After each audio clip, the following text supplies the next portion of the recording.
The Summer Games Minute, brought to you by Mass Mutual. It is one of the most coveted trophies in the world, but are gold medals really gold? Well, mostly, they're not. The gold medals given out these days are nearly entirely silver and are plated with pure gold to give them that iconic sheen. Silver medals are, of course, made with silver, and bronze medals are a combination of copper and other metals like tin or zinc. And while winning an Olympic medal is priceless, the value of the materials in the medal are not. In recent games, some of the materials used to make the medals have come from recycled cell phones. Mass Mutual celebrates women's sports history and understands the nuances in how women want and need to manage their finances. With quality product solutions and guidance, a Mass Mutual financial professional can help you plan for both short-term and long-term money goals. Learn more and get started at massmutual.com.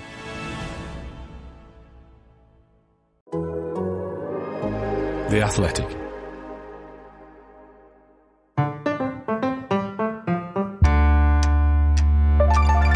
Hello and welcome to another episode of And Colossally, That's History, the podcast where we reappraise motor racing history. I'm Matt Bishop and I'm joined as ever by Richard Williams for what is, excitingly, the first episode of a multi-part mini-series. Yes, that's right, Matt, because as many of you may know, 2024 marks the 30th anniversary of one of motor racing's blackest weekends, the 1994 San Marino Grand Prix, when both Ayrton, Senna and Roland Ratzenberger were killed in action.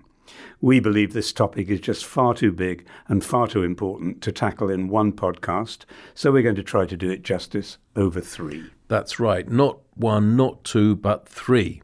So, on the next episode, we're going to dive into events of the Imola weekend itself, in detail. But on this, the first of our three episodes, we're going to look at events leading up to the 1994 San Marino Grand Prix. And I don't just mean immediately preceding that weekend, I also mean how Formula One evolved to get to the point where something like this could even happen. Now, Richard, you wrote an excellent book, which I'm sure many of our listeners own, and by the way, if they don't, they should, and it's called The Death of Ayrton Senna. So I'm assuming that your knowledge on the topic is second to none, and I'll just be able to sit quiet for the next hour. Well, not exactly. Nobody has ownership of a definitive account of these things. I did spend and have spent a great deal of time thinking about it and writing about it. I wrote about Senna quite a lot during his lifetime and his career because, of course, he was an exceptionally interesting racing driver, particularly for journalists like me. But then when he died, it was such a big thing. It was the first...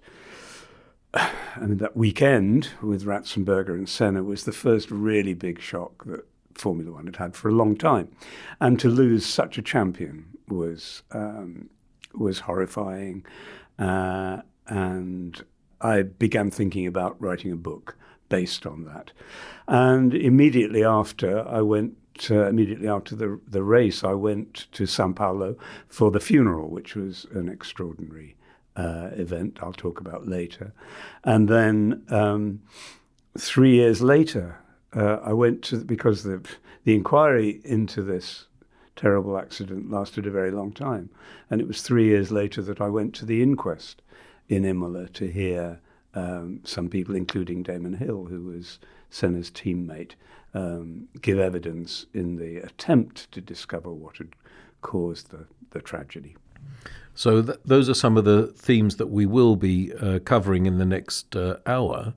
But let's now begin to set the scene for the 1994 San Marino Grand Prix by looking at the lay of the land, if I can call it that, of Formula One itself in the early 1990s, starting with the cars. So looking back now, we may think that the cars of the early 1990s look horribly unsafe by today's standards. The drivers' heads and shoulders even are exposed and so on. But it's easy to forget that at the time, they really were the safest Formula One cars that we'd ever seen, that had ever raced. And they were regarded as paragons of safety, weren't they? They were. And as we'll talk about later, people did, at that time, get out of horrifying shunts relatively unscathed. They did. And there were reasons why. For example, every car on the grid in 1994 would have had a carbon fibre monocoque. And that was a truly remarkable development when it was first introduced by McLaren in 1981. We probably all remember John Watson's enormous shunt in that McLaren at the second Lesmo at Monza in 1981. And that was important, seminal, really, because his McLaren had a carbon fibre chassis. And as a result, he hopped out of a shunt that, a huge shunt, a shunt that might well have killed him had his car had an old type pre-carbon fibre chassis, but it didn't. Thankfully, it had a carbon fibre one. And I want to say something about John Watson here. John Watson survived that huge Monza shunt in 1981. Then the next year, he and Derek Warwick pulled Gilles Villeneuve as he breathed his last out of the catch fencing where his dying body had been hurled out of his wrecked Ferrari at Zolder. Despite, this is an important point, despite Watson not being a Villeneuve fan by his own admission, and indeed despite Watson having been pretty outspoken in his criticisms of Villeneuve and René Arnoux after their famous and brilliant but indisciplined wheel-banging dice at Dijon in 1979. And then, what happened next? John Watson won the race at Zolder the day after Gilles had been killed there. And what he won brilliantly. So an underrated Formula One star is our Watty, in my opinion. I once asked him about that race, Zolder 1982, and he just shrugged and said, someone had to win the damn thing.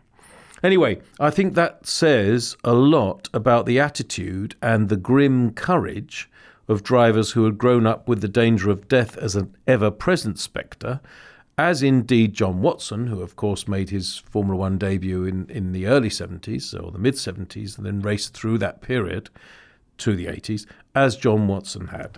Yes, drivers grew up wanting to do this thing, wanting to drive an F1 car, knowing the dangers that came with it and knowing the historical precedents.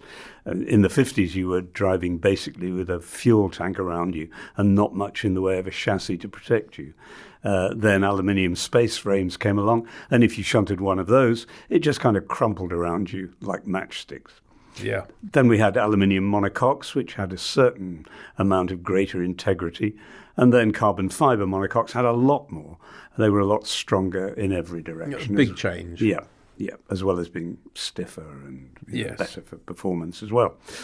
But by the early 90s, while you have a grid full of carbon fibre chassis, you also have cars that have lots of sophisticated electronic controls and driver aids, such as traction control and active suspension, all of which allowed the cars to go faster than ever before. So on the one hand, you've got much stronger cars that can withstand more force and protect the driver better. But on the other hand, you've got drivers cornering and crashing at higher speeds. Yeah. And really, it's the cornering speeds that are crucial here. Grand Prix cars were doing 200 miles an hour before the Second World War in a straight line, but they weren't going around corners very fast. That's where speed evolution has come in and where the danger has resided as the cars have got safer. Well, you say safer, and I know why you say that. But in road cars, we talk about active safety and passive safety. Passive safety meaning seatbelts, airbags, crumple zones, all those things. In other words, the things that help you survive in the event of an accident. In other words, after an accident has happened. But active safety is the stuff that stops you having an accident in the first place. Better grip, better steering, better brakes, etc. And as you rightly say, Richard, as the 1970s rolled into the 1980s, you begin to have cars that are perhaps safer in the passive sense, but they're also faster. especially in the corners, as you say. And at the same time, while circuits in the early 1990s were also probably a bit safer than they'd ever been or been in the past, they weren't anything like as safe as they are now. And again, we might look back now and think that some elements of the circuits were then horribly unsafe. But massive steps had actually been made to make them safer, if not safe, than they were in the 80s or before. I mean, we weren't racing at the old Spa, the old Nürburgring, or Clermont-Ferrand or Rouen, places like that, were we? No, you wouldn't go off into a cornfield anymore. Exactly. Or hit a row of pine trees or a telegraph pole. You wouldn't end up upside down in a ditch, as people sometimes did. That changed as a result of the safety campaign largely led by Jackie Stewart at the end of the 1960s and the beginning of the 70s, when he basically got fed up of seeing his friends, his really close personal friends, like Jim Clark and Jochen Rindt and François Sévère, being killed. He and his wife Helen had got sick of going to those funerals and wanted to do something about it. But it didn't make him popular with purists, did it, Richard? No, it didn't. A lot of people, some people with loud voices felt that it was damaging the sport, damaging its traditions, as these various changes were made in response to what Jackie was saying. You know, Armco barriers were made standard. They got rid of straw bales after Lorenzo Bandini had been burnt to death at Monaco in 1967. And corners, some of them very famous corners, were eased to make them less dangerous and so on. But, you know, among the people who were against all that was Dennis Jenkinson, the famous continental correspondent of motorsport, who went to all the Grand Prix in the 1950s and 1960s and was read avidly by many of us, you know, who took his word as gospel. Totally. And he was pretty scornful about what Jackie was doing. And of course, to anyone who said, oh, he's just a journalist, what's he done that's dangerous? He was the passenger in the motorcycle sidecar world championship combination with Eric Oliver in 1949. Amazing, those photographs of Jenks, DSJ, with Eric Oliver. Yeah, hanging off a sidecar, going around Spa. Amazing. The vernacular that it requires is... big balls, I think, is the phrase, is it not? That is, I believe, what they say. Yeah. I believe it is. Jenks was also, let's not forget, he was the navigator for Stirling Moss in the Mille Miglia in 55, was he not? Yes, that a mad race around the roads of Italy. I know, averaging 100 miles an hour? Yeah, averaging 100 miles an hour around the country. No autostrada in those days. Yes. Just sort of semi-closed roads with people at the roadside, and you know, you've got to be brave to sit next to Moss in that race for sure. But he was very strong on the fact that he believed that in motor racing there should always be the challenge of mortal risk. And so was Stirling. Stirling, you know, he died 4 years ago, but really up till quite recently, he was saying quite, well, I was going to say brazenly, but quite openly, saying that the fear of something going wrong, I don't mean he didn't talk about the appeal of the danger of death. I don't think we could accuse him of saying that. But he did say that the fear of something going wrong was part of the motivation of a top driver, a really top driver, to show that he was made of sterner stuff than his rivals. Yes, you know, you could divide the drivers of those years into two, between drivers who loved road circuits, loved the open road racing with natural hazards, and those who preferred to race on airfields, where, you know, which were relatively safe, controlled environments.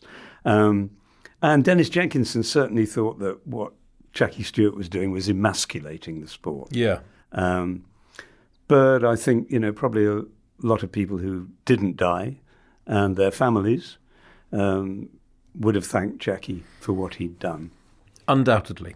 And there were other things too, the creation of the Grand Prix medical unit, which I think Lewis Stanley, the controversial boss of BRM, a much maligned character, Yes. had a lot to do with. He was maybe the first person to realise that there ought to be special facilities rather than just relying on the St John's ambulance service in some slightly broken down old ambulance. There should be bespoke facilities.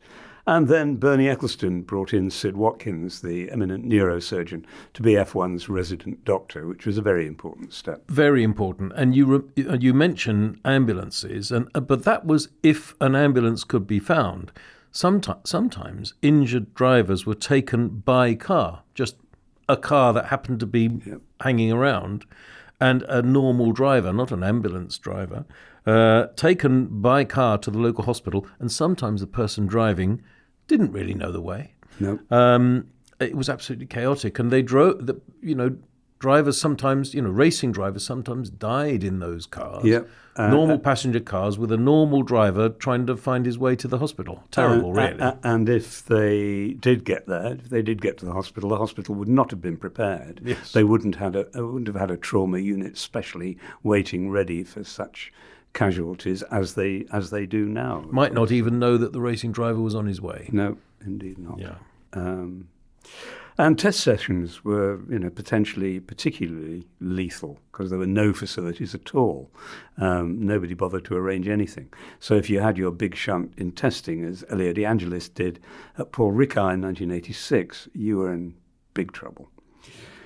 But anyway, by the 90s, quite a lot of that had been improved out of all recognition from what we think of as the classic periods of Formula One racing, the period when people were killed virtually every other weekend. But the circuits still weren't exactly what you'd call safe. There were still major dangers at a lot of the circuits, short or almost non-existent runoff areas, and concrete barriers at oblique angles, and that sort of thing. And Tamburello, the flat-out left-hander that opened the lap at Imola, where the San Marino Grand Prix took place in 1994, that stood out as a very unsafe corner, you'd have to say. Yeah, you would indeed. I sometimes think it's a little bit like when people have been say people have been campaigning to put a zebra crossing on a particularly unsafe bit of public road, and nothing really happens, and the campaigners carry on, and then it finally needs a tragedy to take place before the zebra crossing finally is put in. Exactly. And I think perhaps Tamburello was like that, or a bit like that, because it was obviously dangerous. It had become plain that it was dangerous. It was a very fast left-hander, as you say, Richard, but the runoff was visibly, perilously too little. And obviously we now know, with hindsight, what happened in 1994, and we'll come to that in our next episode, as I say. But it was already, Tamburello was already, as the saying goes, an accident waiting to happen. Yeah, and nothing could be done about it without making a major change. It wasn't a case of just putting in another barrier, as it might have been at other corners, at other circuits. You couldn't move the barrier back because there's a river there. Yeah, exactly. The Santerno. It's the river that flows through Imola, and it's a very nice river, and you wouldn't want to move it even if you could, which you can't. Yeah. One of the reasons I always loved Imola was that if you were staying in the centre, you just walked across a bridge over the Santerno and you were in the circuit. It's local. It's really local. And the river is part of the beauty of the circuit. I mean, isn't it a beautiful circuit and a beautiful place to visit? Oh, everything about it. I Yeah. mean, the ups and downs, the hills, the trees, the houses on the infield, vineyards, all kinds of things. I used to stay in Riolo Terme. Yep. Me too. Beautiful little place. Yep. Driving over the hills early in the morning to get to the circuit. Misty. Yeah. Yes, Through beautiful. the vineyards. Gorgeous. Yes. Anyway, but then, of course, Tamburello. The outside of the left-hander was right up against the river, so no way you could even make one of those nice runoff areas. You have a place like Paul Ricard now, where the drivers know they can go off as far as they want to go off and come back in one piece. Or Bahrain. And places like that. When Bahrain, which was obviously the first of the circuits, Formula One circuits in that part of the world, I used to say the runoff was basically a desert. You've got a desert to run off into. But yes, Tamburello, very different from that. And it did even then stand out as dangerous, perhaps Formula One's most dangerous corner at the time. And we'll talk more about that in part 2. You know we love talking stats here at The Athletic. Here's one that's super simple to remember. Discover automatically doubles the cash back you've earned on your credit card at the end of your first year with Cash Back Match. That means with Discover, you could turn $150 cash back to $300. That's right, you could put it towards some memorabilia you've had your eye on or treat yourself to a premium sports network. You earn and Discover doubles. See terms at discover.com/credit card. We finished part 1 by talking about Tamburello at Imola, and we'll come back to that in a moment. But I'd like to kick off part 2, if I may, with some stats. And I'm afraid they're rather grim stats, but I use them to illustrate a point. If we look at driver deaths from crashes in the Formula One World Championship Grand Prix, not tests or non-championship races, but Formula One World Championship Grand Prix, we had 4 in the 1950s. Then we moved up to 8 in the 1960s. Interesting that the 1960s was more dangerous in terms of body count, if I can call it, than there the 1950s. were, of course, more races. There were more races. The number of races was going up all the time. They were indeed. And then 8 again in the 1970s, the number of races going up again as well. But then, although the number of races was still either maintaining or increasing after the 70s, only 2 in the 1980s. So altogether we had 4 in the 50s, 8 in the 60s, 8 again in the 70s, and 2 in the 80s. And of course, both those deaths were in the very early 80s, both of them in 1982, in fact.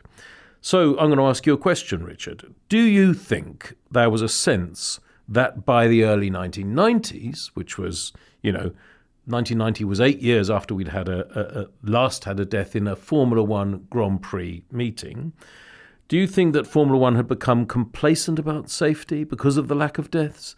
Or were things simply as safe as they could be?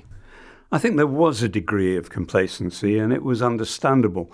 To reach the 90s with 8 years between fatal driver accidents at a race meeting, that's quite a long time in Formula One terms. Yeah. Certainly compared, as you've been saying, to the frequency in the deaths in the decades beforehand.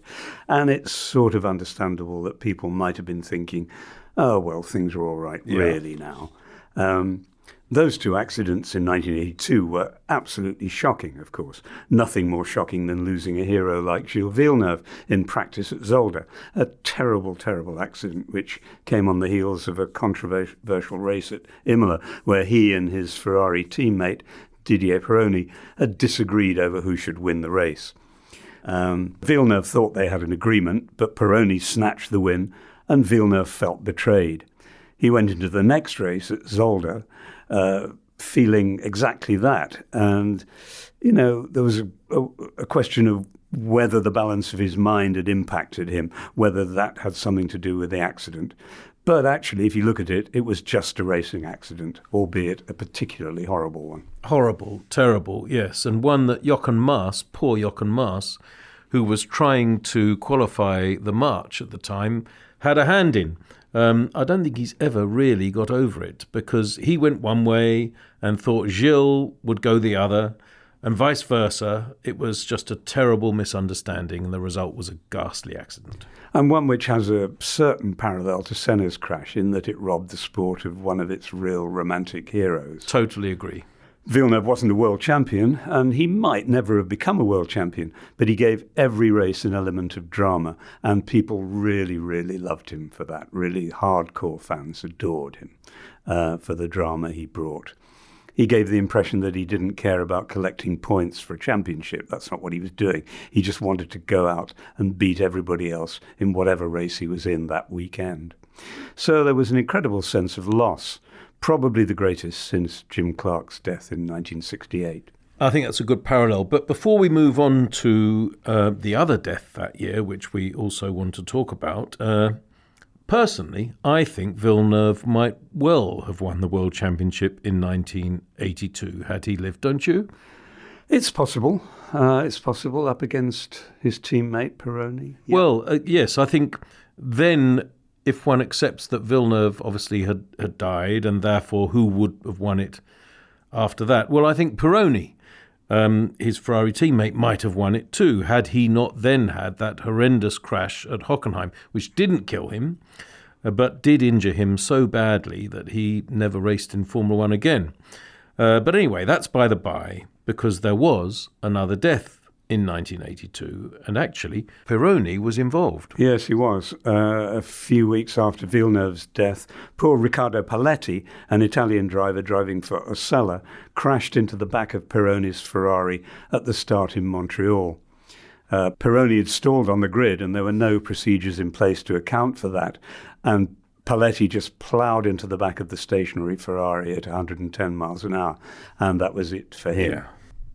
And I suppose if Villeneuve's death was a bit like Senna's, Paletti's was a little bit like Ratzenberger's, in that it occurred to a lesser-known driver to the public at large, but it was no less shocking or saddening to people inside the sport. It's a remarkable parallel in that sense, actually, isn't it? Yes, it is. Very saddening. But as we've said, those were the last two driver deaths at World Championship Grand Prix heading into the 1990s. And they were two very distinct accidents. They weren't the fault of the circuits, that's for sure. They weren't particularly the fault of the available safety precautions either. One was a driver misjudgment, and the other was just bad luck. So I think Formula One felt at that point that if it hadn't rendered itself completely safe, then it was very much less dangerous than it had been. I think you're right, actually, Richard. Yeah, they were accidents, obviously, freak accidents, if you like. But then all accidents are freak accidents. You know, accidents happen because something has happened by accident that couldn't be planned for, or is hard to plan for, which by its nature is a bit of a freak. Accidents are freaks. Hindsight, of course, is a wonderful thing. Looking back now, we might think, with hindsight, that something like Imola 1994 was always likely to happen, and I've already described Tamburello as an accident waiting to happen, and I think today that's probably still my view. I think we'd been pretty lucky through the mid and late 1980s and into the early 1990s. We've been lucky that nothing really bad had happened. I know Elio De Angelis was killed in testing. I'm talking about at Grand Prix meetings. But Richard, did you feel that, watching at the time, I mean, I didn't start in Formula One going to Grand Prix as a journalist until the very early 90s, but you'd been doing so for some time already. Did you already have the sense that disaster might be just around the corner? Because my feeling was very much that Formula One had been riding its luck. You know, the cars had gradually been getting faster, and some of the circuits were not that much safer. And Grand Prix were therefore literally, as I say, to keep using this phrase, accidents waiting to happen. You know, we'd already seen Martin Donnelly's huge, horrible, grim crash at Jerez in 1990, and poor Philippe Streif's accident in Rio in 1989 that left him in a wheelchair. But what's your view? Well, as with De Angelis, I think one of the reasons Streif came out of it so badly was that it was a testing accident and there weren't the facilities in place to treat him at the time. Yeah, so that was a bit of a wake-up call. Yeah, good point. But as you say, I've been following Formula One since the late 50s when I was a kid. So I'd got used to the idea of people dying, which sounds horrible, but it's true. As a fan, you just did. You knew it was a dangerous sport and the drivers were putting themselves at risk every time they went out. And on a Monday morning, you know, your dad might hand you the Daily Telegraph and there'd be the news that Peter Collins had been killed at Nürburgring. You know, it wasn't a giant headline, but there it was. And, you know, you kind of got used to that. So to me, the lack of fatal accidents in the second half of the 80s was almost an anomaly in a way, although, of course, it was fantastic to see drivers walking away from things that in earlier eras would have been fatal. Yeah, I mean, to be clear, when I said I started in Formula One in the early 90s, I mean, I started as a journalist. I'd been following it, you know, for 20 years before then, in the early 70s. But before that, even minor offs led to deaths back in the day. I mean, let's take Luigi Musso. He was fatally injured at Reims in 1958 when he ran just a little wide on one of the turns. Was it the Gue turn? Yeah, it was just after the start. It was the right-hander, I think. Yes. Soon after the start, a very high speed. It's called Gue, barely, isn't it? Well, it's on the way to the village of Gue. Yes, exactly. Anyway, he in his Ferrari, and he just dropped a wheel into a ditch. But what then happened is the car somersaulted, and that was that. And just imagine if that could happen today. Just imagine that thank goodness it isn't the case, but it almost beggars belief to finish describing it. But just imagine if a driver could be killed today simply because, all on his own, not a collision, all on his own, he'd run just a little bit wide on one corner. Yeah, exactly. They died even in incidents like Musso's that sometimes look really quite innocuous. Exactly so. Just running a little bit wide. Yeah. Anyway, as you say, you started watching Formula One in the late 50s. I started following Formula One in the early 70s, which, if I may say so, probably matches our age difference, if you don't mind my saying so. But anyway, in the early 1970s, it was no picnic. There were lots of deaths then, even after Jackie Stewart's safety campaign had begun to get going. And just as you were saying that your dad might have handed you the Daily Telegraph and you learned about Peter Collins' death, I have a specific memory of buying Motorsport magazine, the issue that had the 1977 South African Grand Prix report in it, written by Dennis Jenkinson. Now, not only did Tom Price die in that race, but also the marshal who he collided with ran over, just 19 years old, Frederick Janssen van Vuren, who was marshalling his very first Grand Prix. Terribly sad story, this. Who'd run across the track carrying a fire extinguisher to attend to Renzo Zorzi's car, which ironically was the shadow Price's teammate, therefore, Price's shadow teammate. Just a tragic accident on every level. But the point I'm going to make is there was a 3-page report in Motorsport magazine, dense copy, small pictures, and Jenks mentioned the death of Tom Price on page 3 of that report. Price wasn't even mentioned in the headline or stand first. The headline and stand first was all about Niki Lauda bouncing back to form because he hadn't won for a while. It defies belief nowadays. God forbid it should ever happen again, but could you imagine someone dying in a Grand Prix and it not being mentioned until page 3 of the race report? Yeah, I don't think it would be right to give the impression that Dennis Jenkinson was a heartless man. No, I'm don't not think saying he was a that heartless per man se. at all. I think he had a deep feeling. Well, I've been saying things about him too, about his way of reporting. Yes. But he was a man of his time. I think he had a deep feeling for motor racing and for racing drivers. But that's the way things were then. I mean, I remember in 1958, I mentioned Peter Collins dying.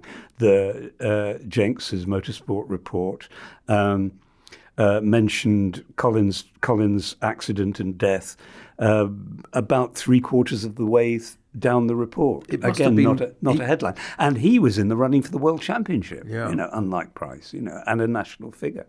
So that's extraordinary. But, remember, in the 50s, these were people who'd come through a world war and their parents had come through another one. And they had memories of huge death tolls. So I think death kind of didn't mean the same thing then to them that it would mean to us now. That may seem facile, but I think it's true. I don't think it's facile. I think it's a good point. And I think there's certainly the case that that would have been the case with Jenks. But also, I think he might have also had the feeling that, it might also have been somehow kind of ladling it on to harp on about the death, maybe. Even. I mean, he's not here to comment. But anyway. Sensationalist. What he didn't want to do was sensationalise motor racing. Exactly. And so he kind of under-sensationalised it, I guess. Exactly. It was a different time and a different style of reporting and a different generation and a different attitude, as you rightly say. Nonetheless, it's emblematic of how things have changed and how they were then and aren't now. So we're talking about this danger, and this danger wasn't removed as the 80s turned into the 90s. Not really. It was more, for all these reasons we've just alluded to, some of which did include luck, hadn't had any deaths in that time. That's all in my view. But Tamburello, the scene of the terrible tragedy that befell Ayrton Senna, was a very dangerous corner. And as I mentioned earlier, perhaps Formula One's most dangerous, particularly when you look at some of the close escapes that had been there already. Yeah, there'd been a lot of close calls. In the second half of the 80s and the start of the 90s, there was a series of incredibly lurid crashes there, from which 4 drivers were lucky to emerge. But in a way that might have added to the complacency, because there might have been a sense of, well, they survived those gigantic shunts, so the cars must be safe enough. Yeah. The first really big one was Nelson Piquet in 1987, which was a very, very violent crash that he managed to step out of. And then the second one, I remember particularly well, Gerhard Berger in a Ferrari in 1989, and it was caught on TV. He hit the wall hard, and the car ran along the wall at Tamburello, came to a halt and caught fire. And when I say caught fire, it just exploded. The whole car was engulfed in flames in an instant. And you turned away and thought, he can't possibly get out of this. Yeah, I mean, I wasn't there. I was watching it at home on TV. And Murray Walker and James Hunt, who were doing the commentary, I remember the tone of their voices just changed instantly. Not just Murray's voice, by the way, but James's too. James's voice was heavy with foreboding. I think they both thought that they were commentating on images of Gerhard dying in the car. Yes, it looked like it was going to be like Lorenzo Bandini, who died in a burning car at Monaco in 1967, and everybody saw it. And heard it, his cries for help, my goodness. Look, I don't want to be too morbid, but that is the case. But with Berger, a marshal's vehicle turned up quite quickly with a couple of guys with fire extinguishers, and they managed to put the fire out. And Gerhard got out with only burns to his hands and a few broken ribs, unbelievably. So I think that he missed just a single race after that. And you couldn't believe it. You thought, God, those flameproof overalls and balaclavas, they must be really good. They're really doing their job. It was an amazing thing. Yeah, we've had a few of these crashes over the years where sometimes you're just staring in amazement at the screen. And by the way, even if you're at the race as a journalist, some people don't realise this, you're actually staring at the screen. You're not staring out of the window at the racetrack. You're in the press room staring at a screen, and the data screens and the footage as well. But anyway, let's move on, because then there was Michele Alboreto, who crashed in a footwork, I think it was, in 1991, and his car also caught fire. And this was Tamburello, albeit not quite as spectacularly as Berger's had. And Alboreto had lost his front wing approaching the corner, which I have to say has eerie similarities to what happened to Roland Ratzenberger, as we'll come to on our next podcast. Yep. And then there was Riccardo Patresi's crash in 1992, which I think was particularly nasty, actually, because Tamburello had this long curving wall on the outside of the turn following the curve of the river. But at the start of it, there was a little entrance, presumably for marshals' vehicles to get in and out. And so there was an end to the wall. And Patrese, who was going at, 170 miles an hour, went in and hit the end of that wall. And that could have been the end of him. But it wasn't, thank goodness. Yeah, thank goodness. So there we mentioned 4 giant accidents, because there was no such thing as a small accident at Tamburello, thanks to the very high entry speed and the very solid and unprotected wall. And after what happened in 1994, some of these were cited as missed opportunities to do something about safety there. Yeah, I mean, all 4 drivers we've just mentioned in those 4 big crashes could have been killed or seriously injured, and yet all raced on. But, violent accidents and death have always been a part of motor racing history. Always a regrettable, horrible, terrible part of it, but a part of it nonetheless. And Richard, I'm curious to know, do you think by this stage, with Formula One being broadcast live around the world, was our perception, or was the world's perception of acceptable risk changing? We're here to reappraise the past. That's what, and colossally, that's history aims to do. But if any of those accidents we mentioned happen now, would the reaction be different? I think only when there are fatalities involved is the reaction extreme. I think actually people like accidents. You only have to look at the trailers for Drive to Survive. People like to see cars crashing into each other and flying through the air and debris going all over the place. Now, nobody goes to a motor race to see an accident or watches it on TV to see an accident. I really believe that's true. But if they see one, they say, wow, particularly if no one's hurt. And it's memorable and thrilling and an indication of the challenge the drivers are overcoming. I also think public attitudes to the loss of life has changed. This is the thing that's changed a lot since the World Wars, when people were used to their nearest and dearest not coming back in very large numbers. Yeah, I think it's a time thing in that sense. The two world wars normalized death to normal people. But it's also a place thing as well as a time thing. I'll give you an example. I remember doing a story about the Indian motor industry in the early 1990s. And I went to Mumbai, to do it. And I remember opening the Times of India newspaper, great newspaper. And I remember opening it one morning and reading a headline, 57 killed in railway mishap. And I remember just, even then, this is 30 years ago, staring at the headline and thinking, a mishap.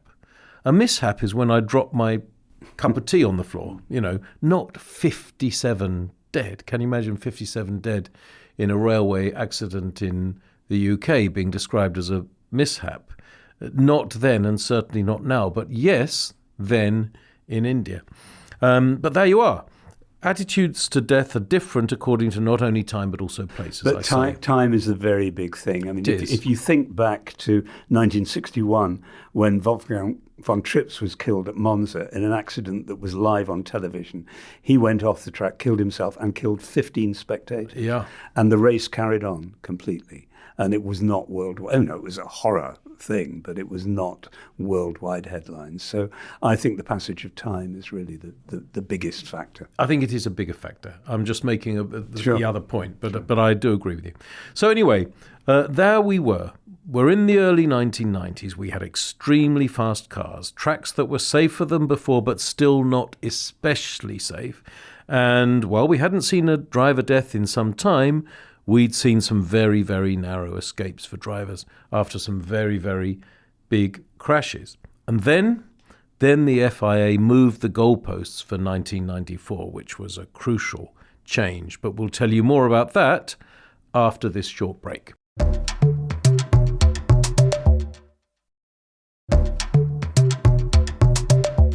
At the end of part 2, Matt mentioned that the FIA moved the goalposts for 1994, and what he was getting at is that the governing body made some major technical changes ahead of the season, banning all of the so-called driver aids, including traction control, ABS and active suspension, and at the same time introducing refueling.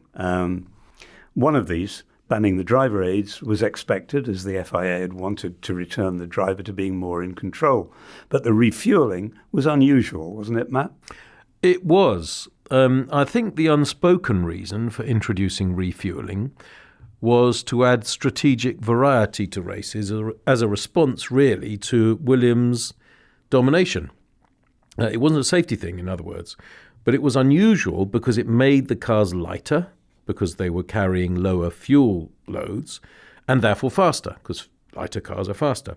And the FIA usually worked and works to curb speed increases, so that change actually increased the speeds.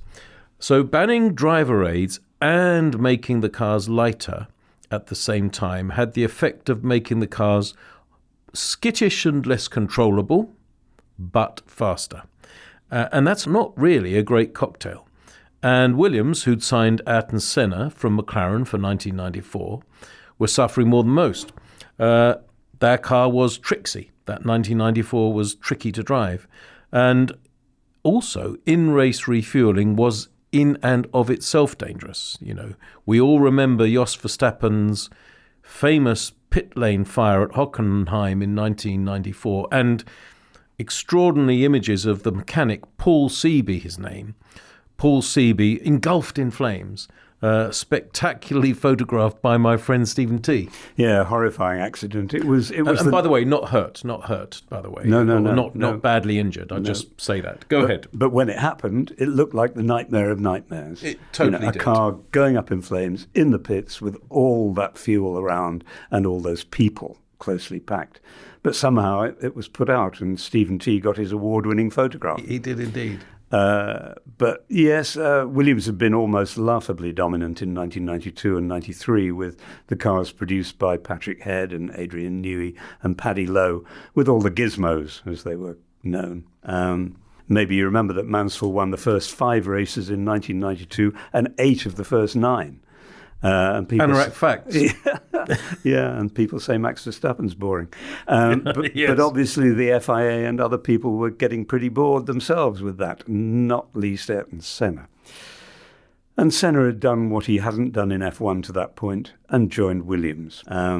Frank Williams had been the first person to give the young Senna a test in an F1 car, but Frank had commitments to other drivers, and Ayrton signed with Toleman for 1984 to begin his F1 career, and then moved on to Lotus and then to McLaren. But by 1993, Williams was so superior, and McLaren didn't have a works engine deal, so Senna began to do everything he possibly could to get a seat there for 1994. Matt, do you remember at Donington in 1993 when Ayrton won in the wet? Well, I do. If you were there, you were wet. You were. And I was there and wet. And I'll never forget the post-race press conference when Ayrton had won with that magic first lap where he went from 5th to 1st. Unbelievable. The most YouTube replayed lap in F1 history, I'm sure. 5th to 1st in 70 seconds. Yep. Including Alain Prost. And Prost had ended up coming 3rd.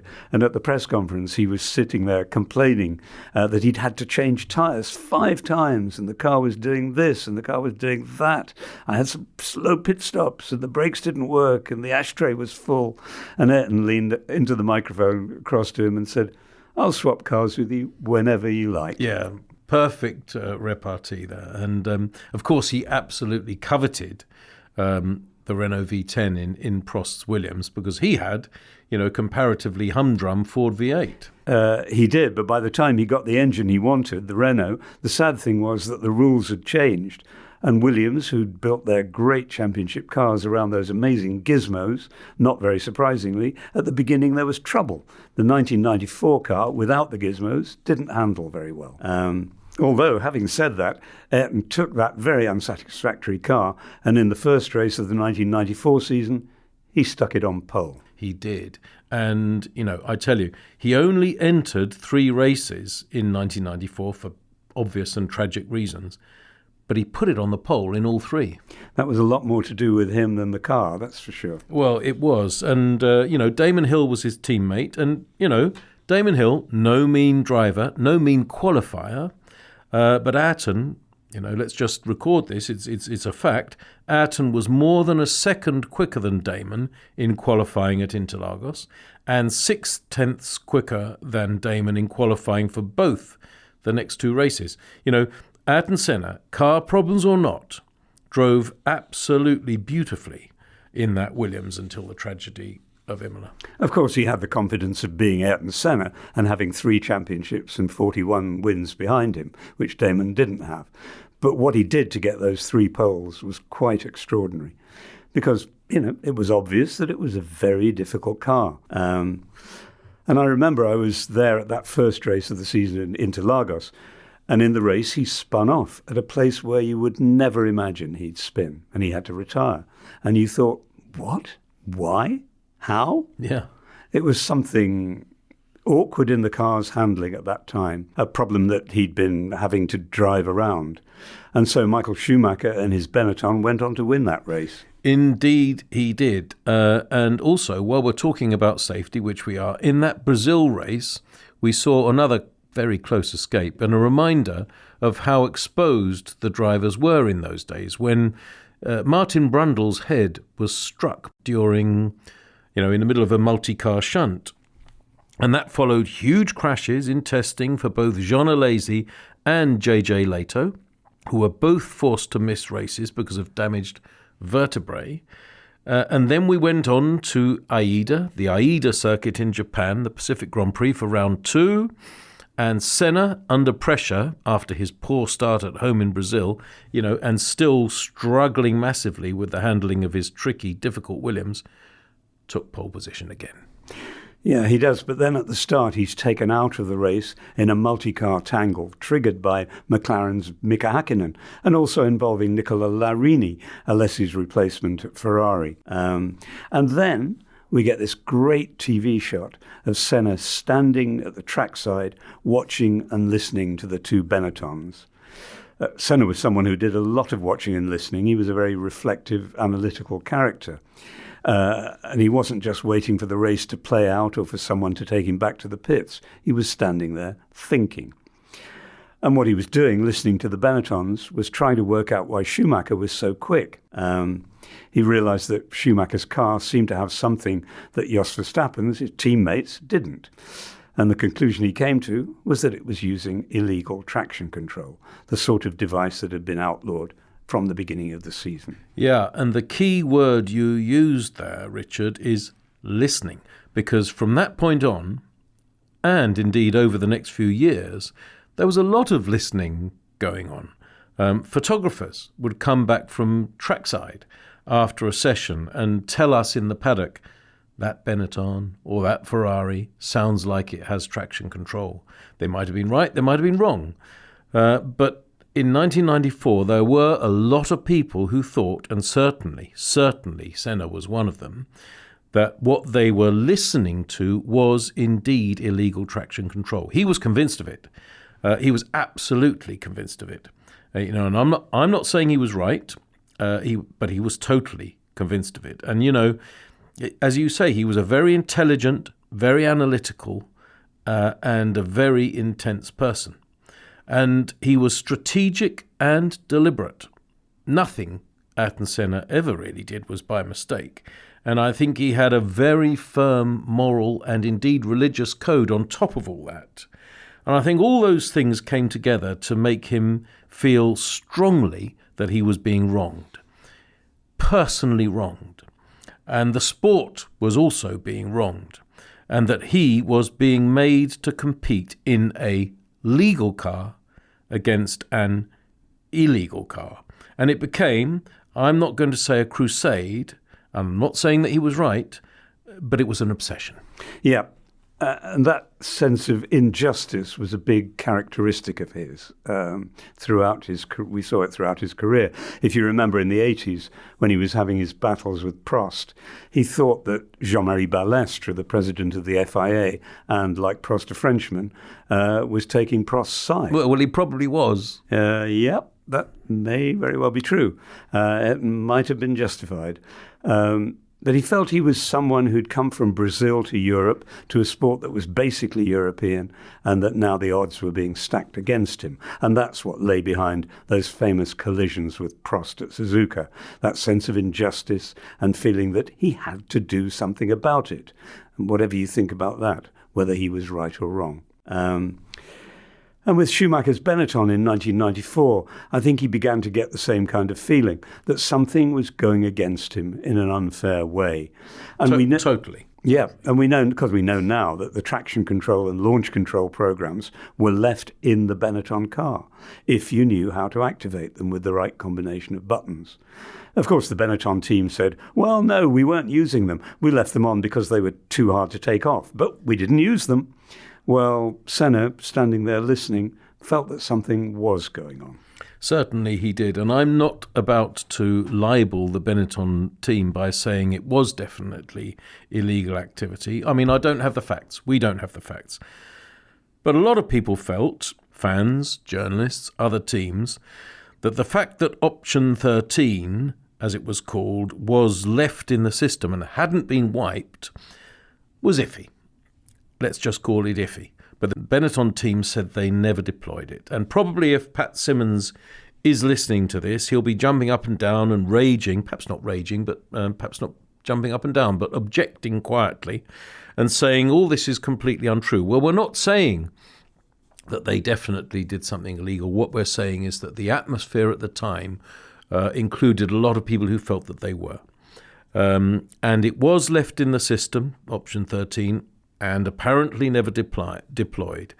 But I think it's fair to say that a lot of people found that rather hard to believe. Yeah, hard to believe. And I did talk to someone once after all this who really knows about that stuff from the inside. And he said that, honestly, it would be the work of a moment or not much more to take that software out of the car so that there'd be no question of using it. But that wasn't done. It was still there.